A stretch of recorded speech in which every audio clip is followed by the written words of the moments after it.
quickly, when they announced the MPBTS, Youth Capital had been doing a campaign to get the presidential employment stimulus to be continued. But they called me and they said, you know, they're very sad because it seems like they're going to take from the extended public works and from the community works program. And the same thing's going to happen to Social Security because of this review that the National Treasury's done. So quickly, sorry, okay, so, where's it? Okay, so, yeah, sorry. The counting only starts now when the presentation's up.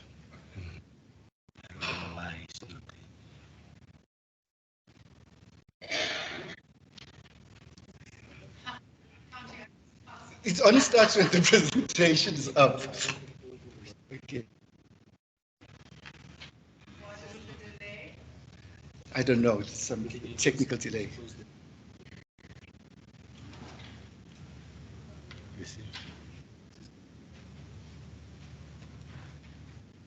It's like VAR, so it stopped, the clock has stopped.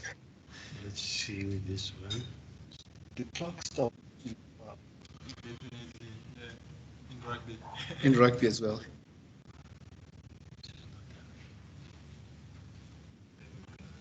No, this is mine. It's not mine. It's the wrong one. I'm testing it. Oh, you're just testing it. Yeah.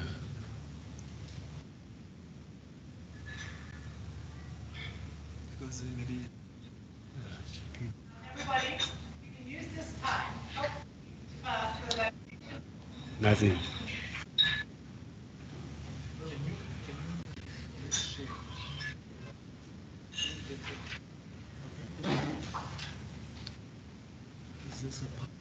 Yeah, it's a PDF.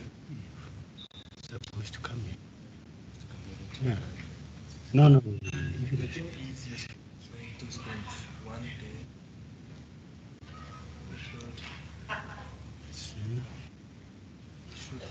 Wait. Can I try? The PowerPoint with two screens. This one is now one screen. Sorry? What's make it one screen. Duplicate this. And you should also duplicate the stuff.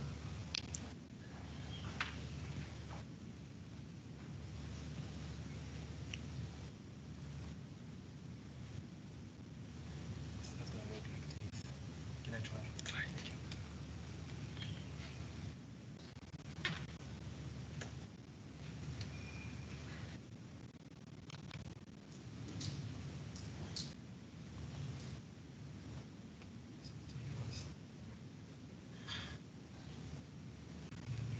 Go to duplicate.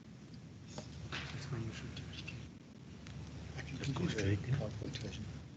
Go and duplicate.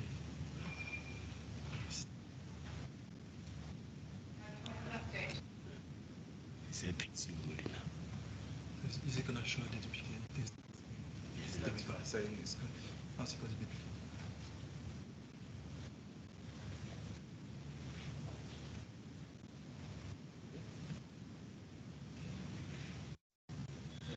Okay, thank you. Sorry about that.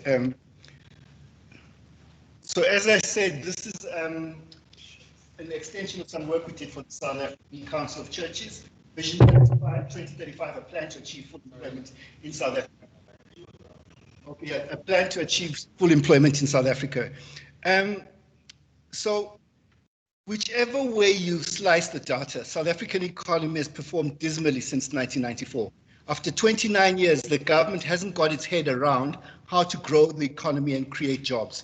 GDP per capita increased by 22% from 1994 to 2022. By comparison in local currencies, China 783%, Vietnam is 336.7%, Ethiopia 315, India 285, Poland 216%. GDP per capita has not grown for 16 years. And it is projected to decline for another 3 years. By 2026, GDP per capita will be lower than it was in 2007. I mean, 2007. So we'll have had 19 years of no growth in GDP per capita. We cannot continue like this. We are an unviable society. Half the population lives in poverty. 1 in 5 have inadequate access to food.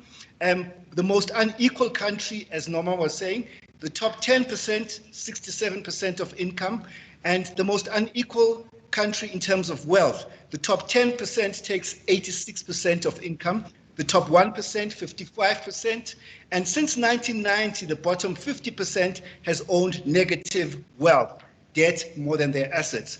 So we've got the highest unemployment rate in the world. Djibouti, I think, is number 2. I think it's higher than Gaza.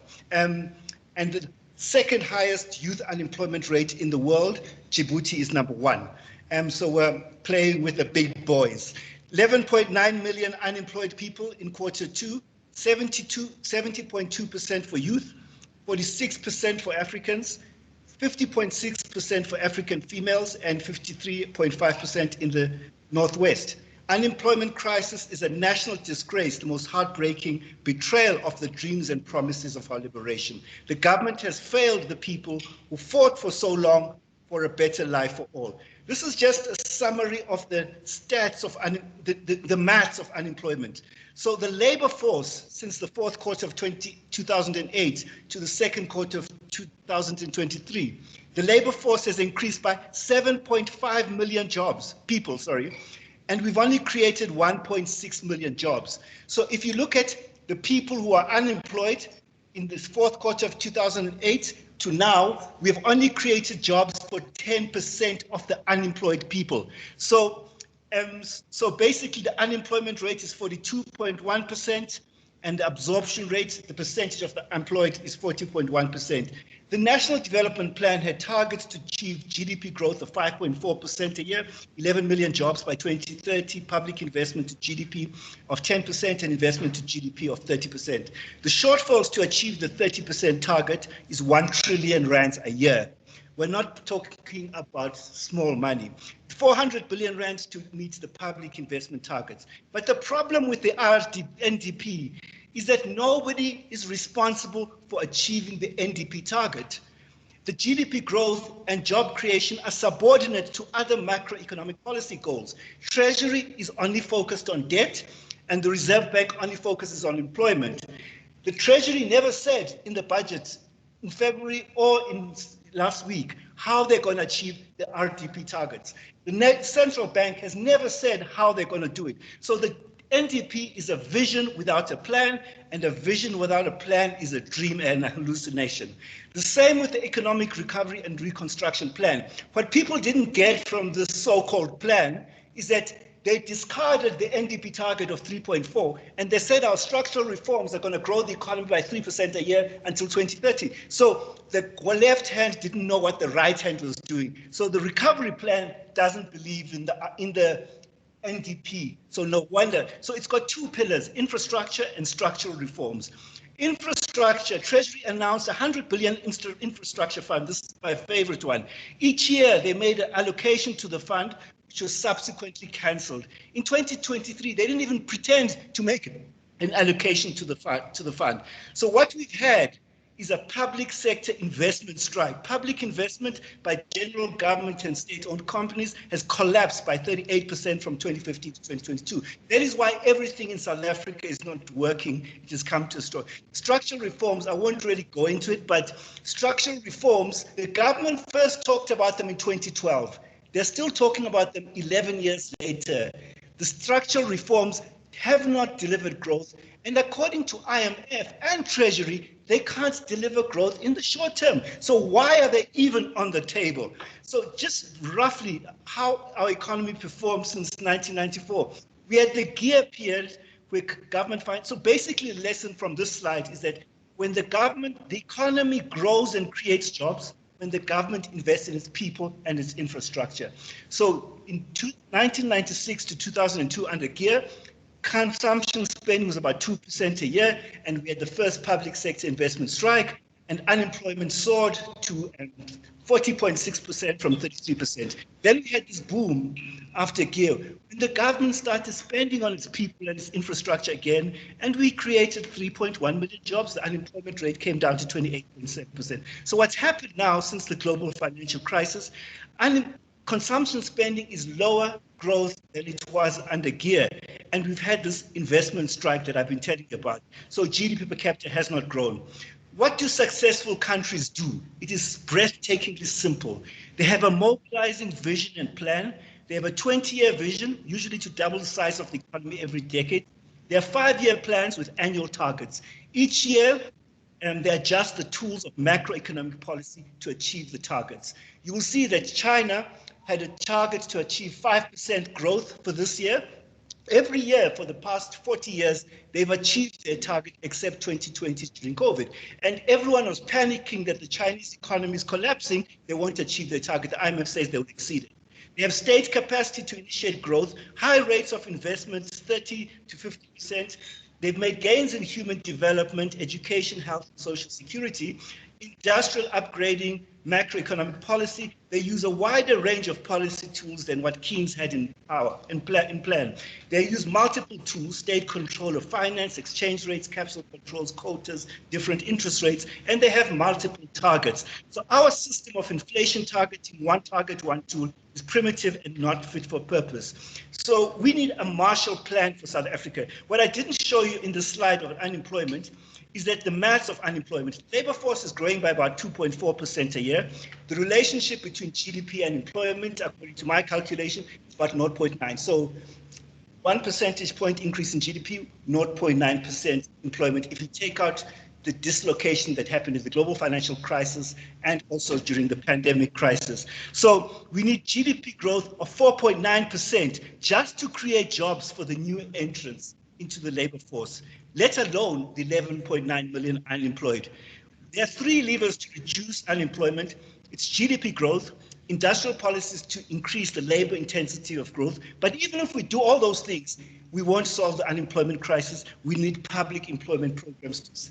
So we need public employment programs. So we need this Marshall Plan. We must understand the scale of the overlapping crisis. We can't aim a water pistol at a blazing inferno of unemployment, poverty, and inequality. Getting 11.9 million people to work is the equivalent of a war effort.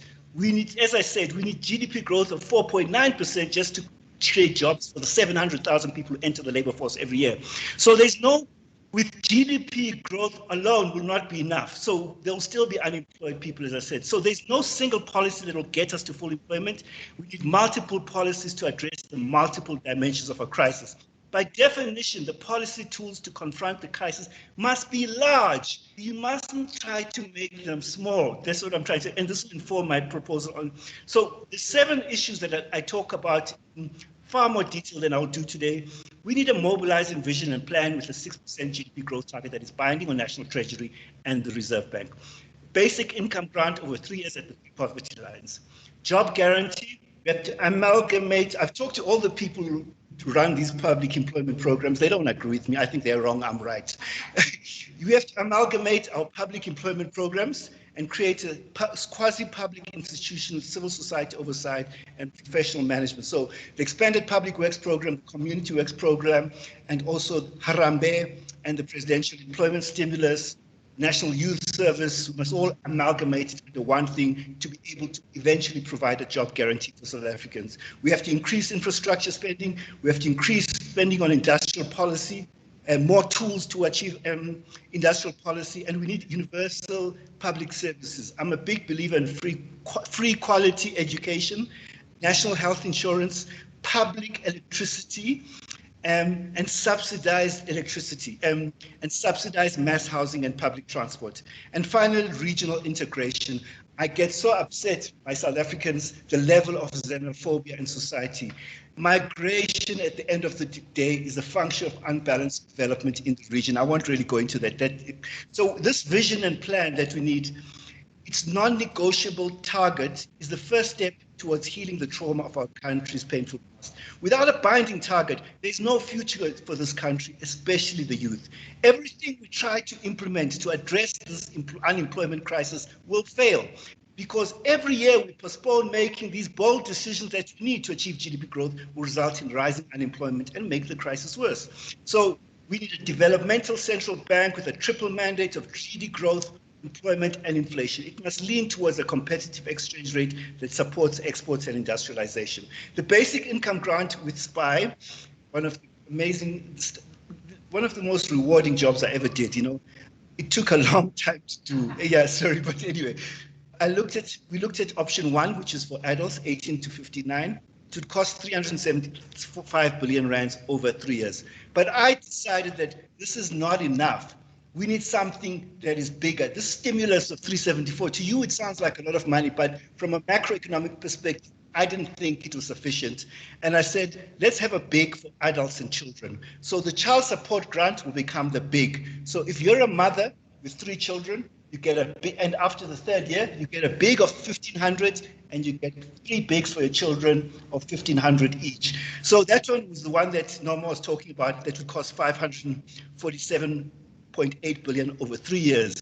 And I just feel that the message of the children hasn't come through strongly enough in terms of the work around the basic income grant, although many people agree with it now in civil society. I won't really go into this, but basically, it's about, we were presenting to where, Isabel, it was with the Bantolo Mesa, and sort of,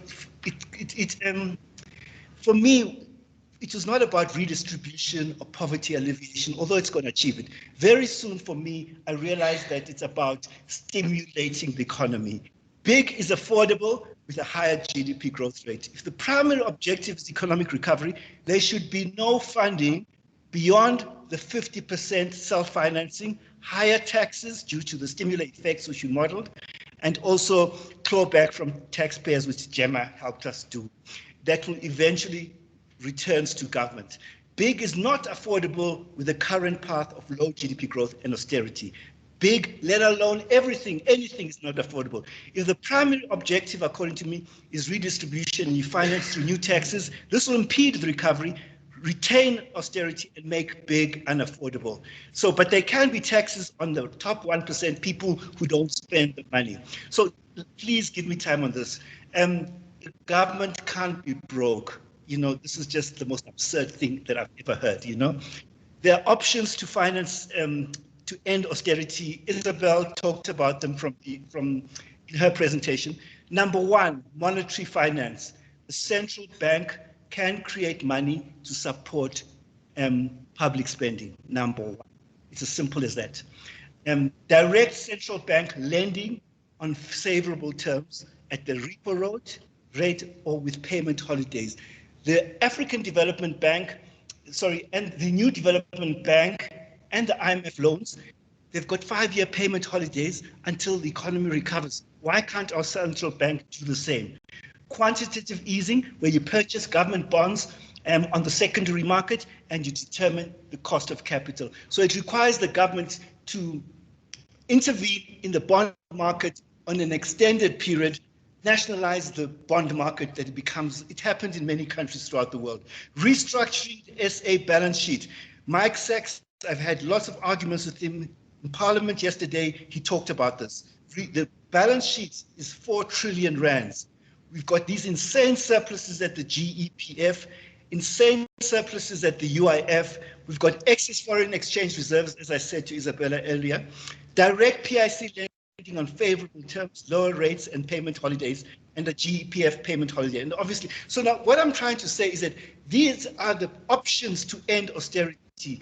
Let us all support each other. Let us all cross-reference our proposals and stuff, because I work with Mike Sachs talks about it, AIDC, we've been talking about it for years, but other people must also come and talk about this balance sheet. So central banks and development.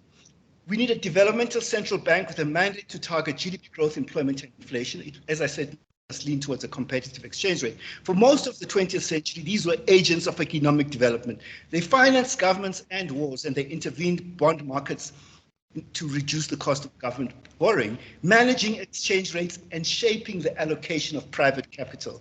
After a pause during the neoliberal era during the 1980s, they started purchasing large government debt in secondary markets after the global financial crisis, and in a big way after the pandemic in 2020. During the pandemic, they pivoted to large-scale direct monetary financing, the issuance of public money to support government spending. According to the IMS, the stimulus packages were 17 trillion during COVID, and central banks financed 75%. The separation of monetary and fiscal policy was an artificial construct that has come to an end. So a developmental central bank can finance government spending, monetary finance, reduce the cost of government borrowing, quantitative easy, capitalize development finance situations, and use regulatory levers, including quotas, to influence the capital. This is what happened during COVID. United States stimulus, 48% was created by the Fed. UK, 97% by the Bank of England. The Euro area, 83% cash for that was created by the European Central Bank. They created, so if I wanted to show a slide, all the money that went in the UK for the COVID and the US, it was financed by the central bank. And then the balance sheet. So what Trevor Manuel said in the today's trustee, given that the PIC is a defined benefit fund, it would be inappropriate to consider returns accruing from these investments to be benefiting the beneficiaries. This is simply because the pension benefits are predetermined. Such investments are essential to the extent that the employer can meet its obligation. So this is basically the government's way of funding it. It doesn't belong to the workers. So in 2016, Viva brought attention to this UIF surplus, which was then above 100 billion rands. During COVID, we spent 60 billion rands out of thin air to create and pay 30.8 million who were temporarily unemployed. There is still 110 billion rand in that kitty. The government employees pension fund over the last 10 years has accumulated surpluses of 525 billion rand, 50 billion rand a year. There is no need for that surplus. The GPF has funding of 110%, 372 billion rand above the target set by its trustees. So we've also got excess foreign exchange reserves, 750 billion rand above the international benchmark that it must cover 3 months of imports. So the balance sheet is PIC 2.6, foreign exchange reserves 1.2, cash 150, and cash. So just to summarize what I'm trying to say, the proposal is that the PIC and the FX reserve, we must have a once-off restructuring of this balance sheet, must reduce these assets by 50%. PIC assets and the foreign exchange reserves by 50%, and that's 1.9 trillion rands. PIC can write off state debt of 700 billion rands, 15% of the debt, and ESCOM debt of 90 billion rands. The state debt will decline to 65% from 74.3. But the key thing I want to say about this for people to understand, Blade Nzimande is the only person who's fully understood this when I was presenting to the South African Communist Party. There are two ways of organizing a pension. This is my last slide. You can have it pre-funded, fully funded. A company can go bankrupt and have to pay all the pensions on the same day. But pay as you go, this is how most pension funds for government employees are done in the OECD rich countries. There is no scenario in which the government can close shop and have to pay 1.2 million pensioners on the same day. So you're creating an insurance policy for an event that can never happen. And finally, there are two ways of designing pension funds. What happens with most of you is that it's defined contribution. What you put in is what you get out. But at the benefit, it's based on final year's salary. So when the share price goes up of 10 cents, you don't benefit. And when the share price collapses, like what you call it, like Steinhoff, you don't lose out. So this thing is just an insane, it's part of the financialization that Seeraj was talking about. And finally, our debt, 74.7 billion, 74.7% of GDP, 5.1 trillion in March next year. Net debt after cash of 150 is 5.1 trillion, 72% of GDP. There is no universe in which this is a high debt ratio. All countries had a sharp increase in the debt ratios during the pandemic. Brazil 88, world average 93, advanced economies 112, emerging markets 70, Asia 80, G20 emerging markets 72. So if yeah, if all the kids in the playground are naughty, why would you punish one? So the only reason why we're getting punished on bond markets and have our bond yields have spiked recently is because we don't have a growth plan. If we had a growth plan, nobody would be worried about our debt. So I'm just saying that let us have this growth plan, this growth target that is non-negotiable, and we will never have to worry about the rating agencies or what the cost. So we have a GDP growth problem, not a debt problem. Thank you. Yeah.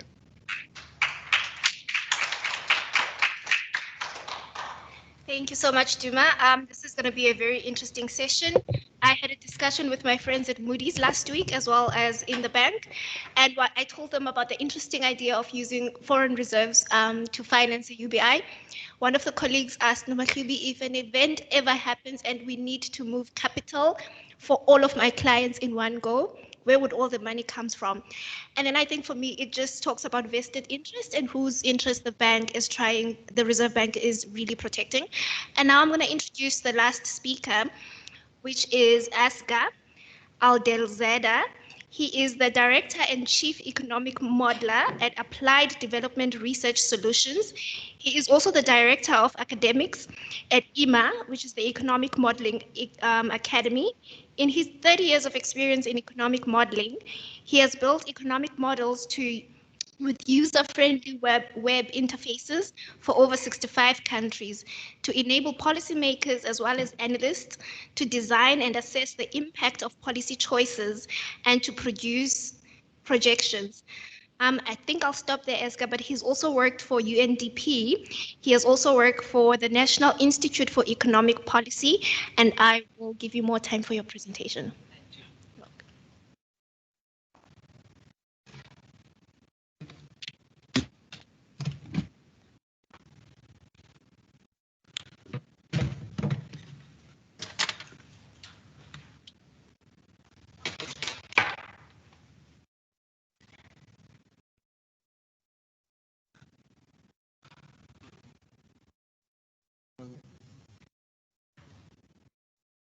Thank you very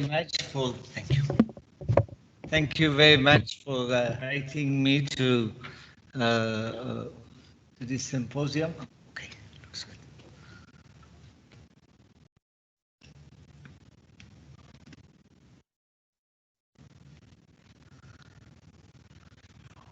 Nothing more exciting than the end of the day have a modeling session. This is really what I like to present you is a what happened to the provide you an overview of what we have done on the issue of the impact analysis of a basic income grant. This project was to use the ADRS economic model to quantify the macroeconomic and developmental impact of selected basic income grant scenarios and their implementation pathways. The big pathways that were used in the study were jointly developed by ADRS and IEJ. What we have done is that we wanted to use a modeling technique, a model of South Africa, to do what-if scenarios about a basic income grant. And what we have used is that at ADRS we have built a suite of South African models, and one of these models is a linked macro model, where there is a large macroeconomic model of South Africa that is also linked to a micro simulation of individuals and households, and what happened. Therefore, there is a link between the evolution of the economy and its impact on individuals, demand for social security, cost of social security, taxation, poverty, inequality, and the change in the welfare of the society at the micro simulation level is aggregated and fed back into the macro. So there is this two-way interaction between the macro model and the micro simulation. Of all the studies that has been done on the impact of basic income grant, this is unique. The study that has the DSD commissioned to do with the expert panel. They used the CGE model and a micro-simulation model separate from each other, not organically connected and interactive with each other. And the macro model was a general equilibrium model.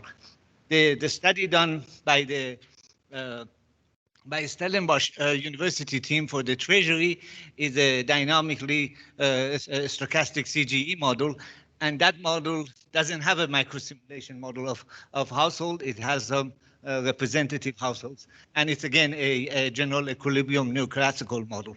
This is an econometric model, heterodox model of Keynesian, post-Keynesian econometric time series model that is linked to a full micro simulation of taxes and transfers and poverty inequality.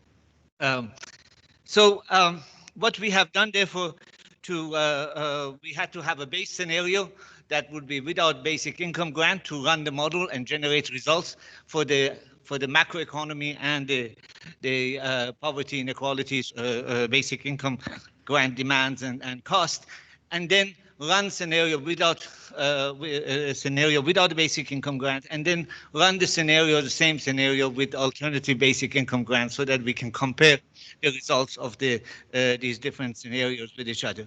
For the base scenario, we have basically using the current status quo, basically past historical experience of South Africa, running the model all the way to 2020 to 2030, and producing annual projections, and without introducing a basic income grant. So the base scenario we ran, and it gave us basically a projection of the average growth rate of about 2.2%. Unemployment rate average over the next 8 years would be 32.1%.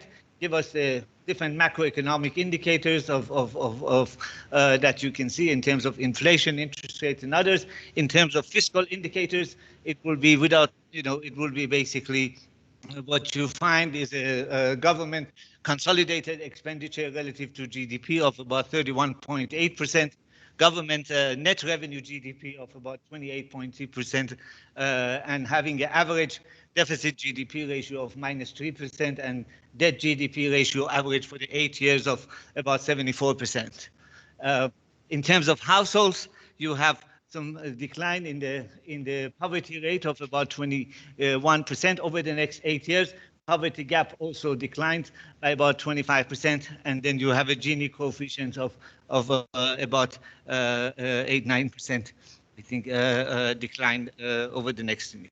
So this gave us a scenario without the basic income grant, and then we had 3 scenarios for the basic income grant that we introduced. The basic income grant that we had is a certain eligibility and entitlement conditions.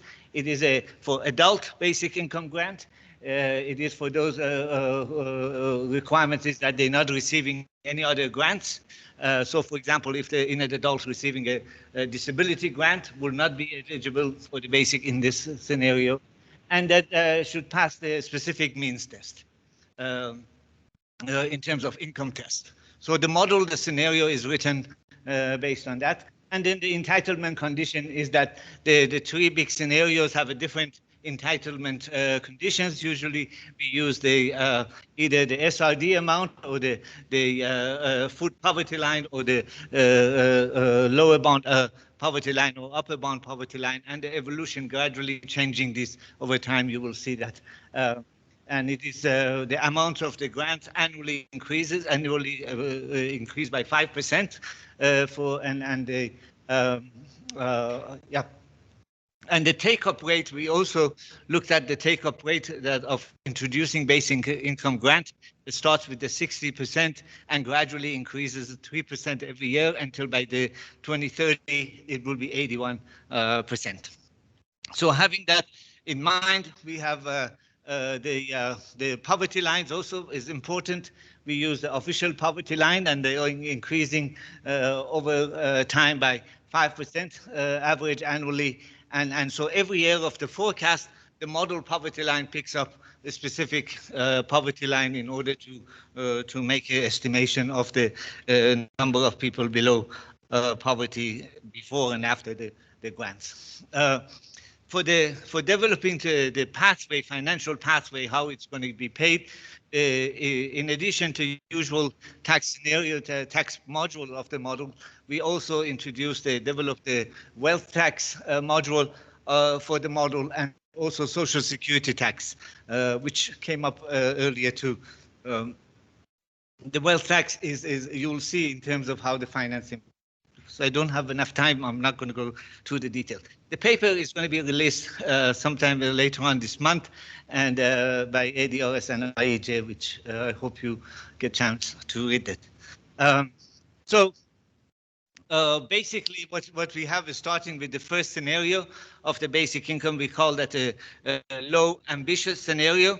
And as you can see, it starts with a means test that gradually increases. The value starts with the food poverty line and then gradually goes up to upper bound poverty line different years. And then the amount of the grant is also gradually increases. So the pathway doesn't stay the same thing, the same means test apply over the next 8 years or the same. So it gradually improves. All the three scenarios are similar, but with different starts. So this is the low ambition starting small. And as you can see, the model's projections of the number of people who become eligible for this grant basically starts with about 9.4 million in 2023 and increases gradually to 13.3%, to 13.3 million by 2030.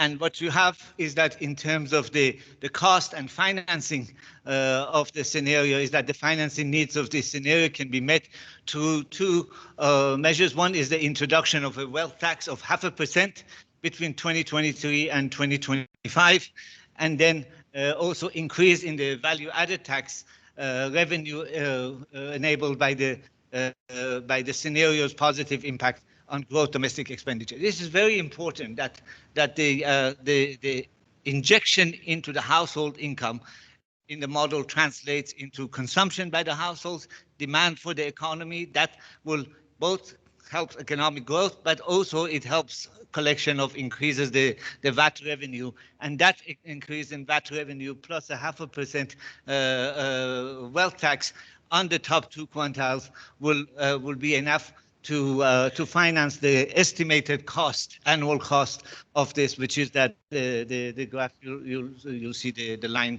graph is the cost and the financing of that. In terms of implication of that scenario is that the GDP growth increases by over average by about from 2.2% in the base scenario becomes 2.8%. You have the unemployment rate average for the period. For the base scenario was 32.1%. Now with this scenario, it becomes about 29.7%. And you can see other macroeconomic indicators as well. In terms of fiscal indicators, this scenario provides you with the increase in the government consolidated expenditure relative to GDP from 31.8% to about 35.6%.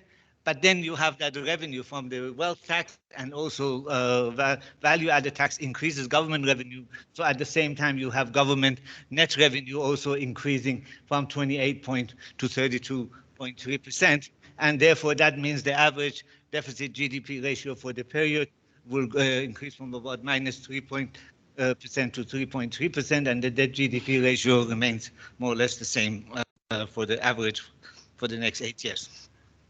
The scenario lead to significant decline in the, also provide in terms of household impact of it, poverty rate declines more than the base scenario. Depth of poverty declines more than the base scenario, as you can see, and also the Gini coefficient also improves over the next 8 years. Then we have the second scenario. This is called the medium ambitious scenario. Now this scenario has the means test is a little bit higher, so it captures more of the people, and also the entitlement, the grant amount is also increases from food poverty line gradually to upper bound poverty line. Shows you the number of eligible people for the scenario and the cost of this. Now, in terms of this scenario, which captures more people and also pays a little better than the first scenario, which was basically a minimal amount around poverty, food poverty line and lower bound poverty line payments. Now that means it will cost a little higher. So what we have here is that what we have done through simulation, repeated simulation, we have a wealth tax of 1% from 2023 onward, and introduction of a social security tax in 2008 for the last 3 years, and also the VAT avenue for VAT revenue that you can see. The combination of these three is social security tax of 3%, wealth tax of 1% for the last 3 years, and the VAT increase due to that injection into the economy and household income and expenditure and value-added tax. Now, this scenario has larger impact on GDP growth. As you can see, average GDP growth now goes from 2.2% to about 3.2%. In other words, it increases the average annual GDP growth by 1%. You see, it has also more positive impact on the unemployment rate, to declines to average annual to 28.2%. In terms of its fiscal impact, more or less, it's able to both the expenditure and revenue generation simultaneously go up, so that way it keeps deficit and debt GDP control, and it has larger impact on poverty, and it quantifies to what extent poverty rate, income poverty, depth of poverty, and Gini coefficient decline. Then we have the high ambition scenario. This is a scenario with the means test being much higher, in other words, capturing much larger group of the population, and the adult pool being captured, and the grantor amount also increasing over time. As you can see, the means test, by 2028, 2030, it's 6 times the upper bound poverty line. In other words, it captures a much larger number of poor adults under this scenario and paying upper bound poverty line of those adjusted by inflation. Again, same story of adjusting, figuring out a combination of an increase in 1% wealth tax and a 4% social security tax, and the increase in the VAT revenue pays that and improves. In this case, you have even a higher GDP growth, average from 2.2% to 3.5%, much better unemployment rate outcome compared to the other scenario, and the fiscal conditions also, again, as the expenditure goes up on the basic income scenario, the revenue generation of it, both from the two taxes that we have and also from the VAT revenue as a result of that expansion of the GDP, growth domestic expenditure, you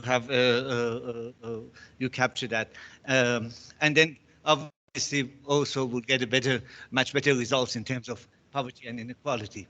Overall, what you can see here is that the scenarios, the gray is the base scenario. As you can see, as you go, it has an improvement. The scenarios give you average GDP growth, better unemployment rate of base scenario without basic income grant is much higher and gradually improves.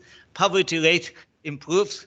The base scenario decline in poverty rate, but then it's much better results as a result of the introduction of basic income grant. The same thing with the depths of poverty, and we have inequality as well improving, and the debt GDP ratio of more or less not changing. The 3-point conclusion that we made in terms of using this the model for this is that the 3 big pathways are each effective policies in terms of to significantly reduce the poverty and inequality to various degrees. For example, as you know, the medium and high ambitious scenarios are able to reduce income poverty by half and by almost 2/3 by 2030, respectively. The big program undoubtedly is a pro-poor social policy program. Secondly, in addition to their significant desired impact on poverty and inequality, the scenarios, the big scenarios, also have tangible positive impact on growth and employment. And finally, on our simulation of the 3 big scenarios show that the combination of a relatively small wealth tax and the social security tax can provide the necessary complementary revenues that enable government to introduce and sustain the program over time. We have also looked at the scenarios in terms of its impact on multidimensional poverty. It's not part of this paper. The multidimensional poverty impact is being launched at the Stats SA on the 20th of this month, and looking at 4 dimensions of poverty in terms of education, health, living conditions, and assets. And looking at the impact of the big scenarios and also other scenarios on the evolution of the multidimensional poverty. It's the first time that we are introducing a forward-looking multidimensional poverty into the discussions of impact analysis, and it is a pretty new internationally. This is, thank you very much. Thank you. Thank you. Thank you. I'm going to open up the floor for questions, and the first question that is online. And Asghar, I'm going to direct the first question to you from our participants online, which is asking, why does South Africa not have a sovereign wealth fund, given that we have a very extractive, a highly extractive sector? And then the second question, it's directed to Duma. Does the first speaker support any form of GDP growth in order to create jobs? Full stop, part of the first question for you, Duma. In any assessment, a lot of commercial products are not sold at a price which reflects the real cost of society. E.g., a tin of Coke is sold at a price far below the health cost to society in order to achieve a private profit and adds a burden on society with real health and environmental costs. This applies to many other commercial products as well. The second question is, I think it's more of a statement and elaborating on the question, actually. The first question is, does the first speaker support any form of GDP growth in order to create jobs? That's the question. And then they add by giving an example of the fact that you can produce a Coca-Cola bottle, but it doesn't actually add the environmental and health costs and the burden to society. And are there any other questions on the floor for the speakers?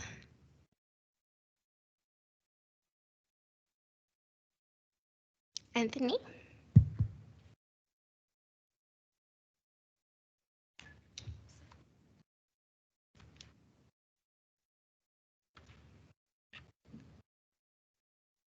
Okay, thanks, colleagues, for the presentations. I hope we are going to receive copies of the presentations. Asghar, just a quick one. In terms of funding sources, are they the only 3 options that you considered? The social security tax, the VAT, are they the only options that the model considers? And also, what I do not hear from the presentation is, okay, out of these 3 scenarios, what is practical under the circumstances? Thank you. Okay, I'm going to allow the panelists to answer these questions while others still think of more questions and thought. Ms. Dura, I'm looking at you.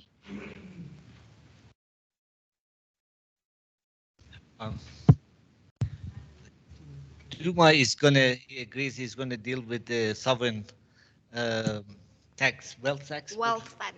Wealth fund. He's much better informed than me on that.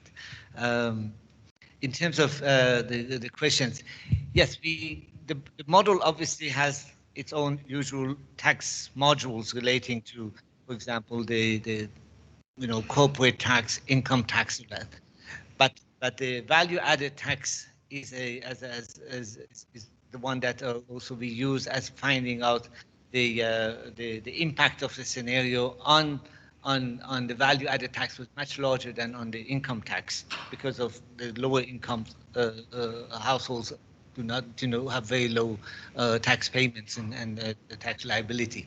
But in terms of expenditure, because the income that they receive, the growth income of a household that goes up in terms of the almost 100%, about 80-90% marginal propensity to consume, therefore there's a much more VAT impact. And we're capturing that as part of like with and without the big, what is the increase government is expecting by putting that money, the big spending, how much of it comes back to it as an increase in the VAT revenue. And we say, well, that should help partly pay for that in terms of creating a net cost.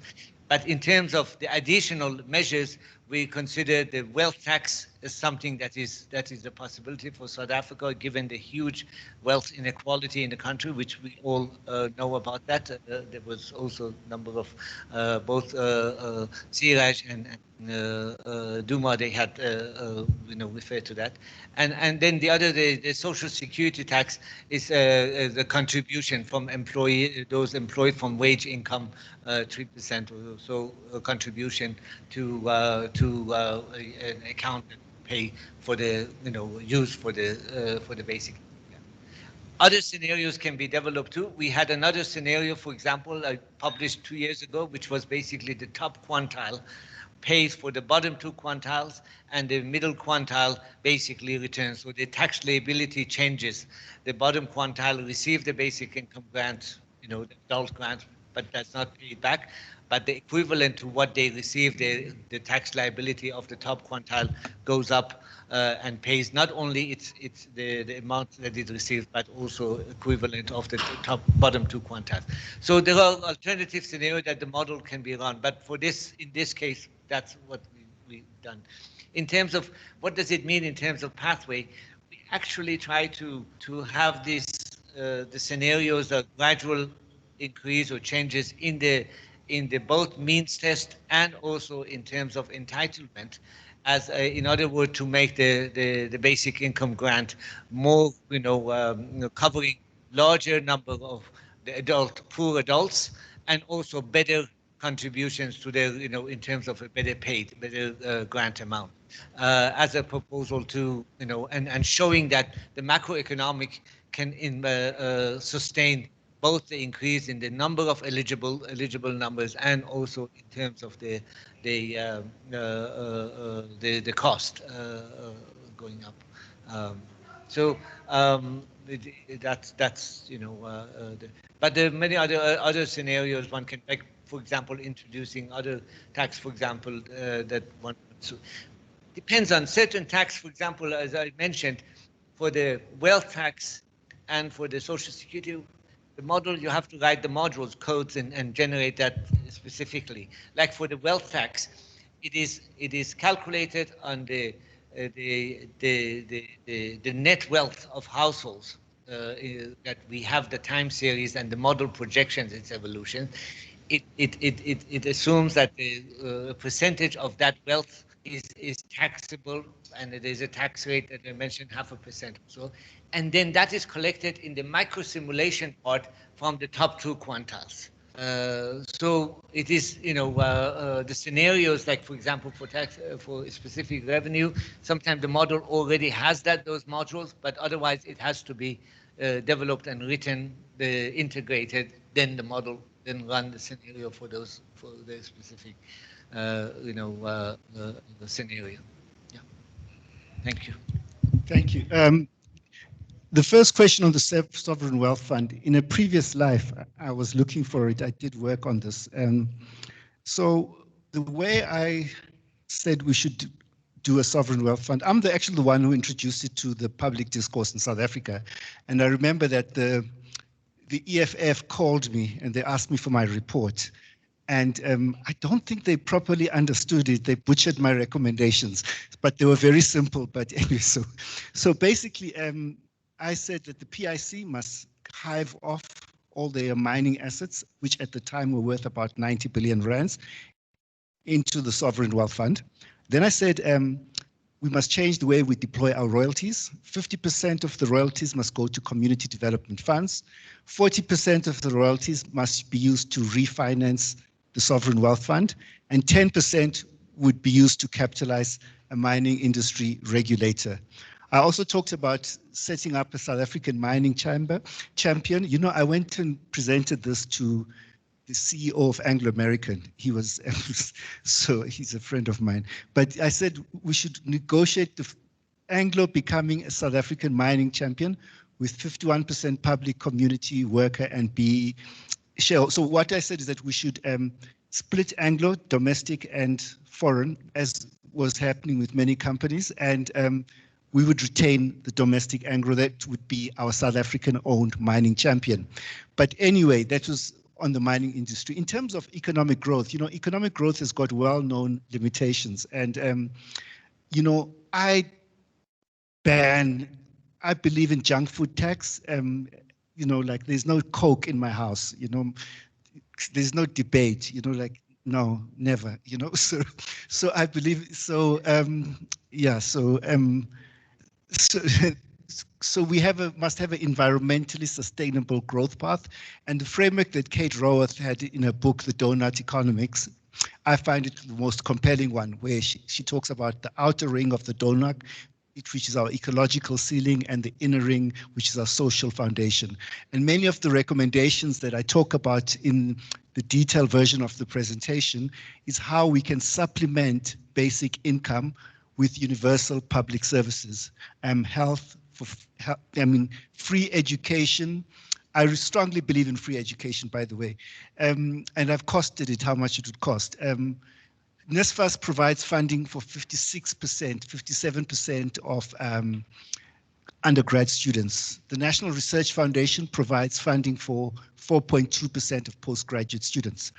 So the shortfall to be able to provide free education for all, from basic to tertiary, at tertiary level is about 46 billion rand in 2020. I think it's an investment in our country that we should make. And the same thing I talked about health. I talked about public energy. Electricity bills are unaffordable even for middle-class South Africans. So we should subsidize the cost of electricity way beyond what we provide as a subsidy. And I believe in a public pathway towards renewables, which will cost much less than what is happening under the green structural adjustment programs that are being proposed by the government, you know. So there are many ways in which we can improve the quality of GDP growth so that it benefits people, because as you know, we mustn't allow the GDP growth, the benefits from the growth, to be captured by the elite, you know, and it must be widely spread throughout society.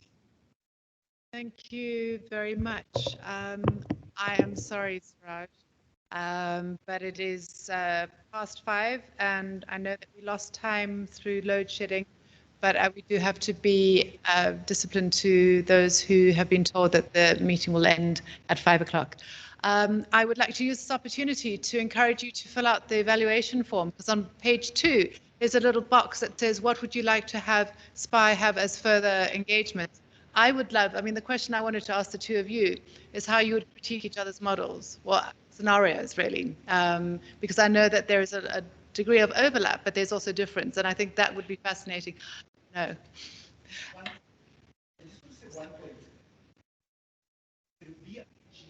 Is the most research economic multiple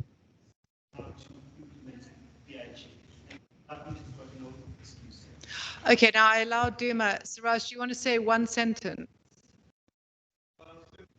Okay, brilliant. So that was my first thing. Please capture whatever you want to have in that. Give it, hand it in to us. You'll have another one tomorrow. I want to encourage you all to be here tomorrow. For those who've been online, thank you. And thank you for those who don't understand about load shedding but still came back. Tomorrow we have no load shedding apparently.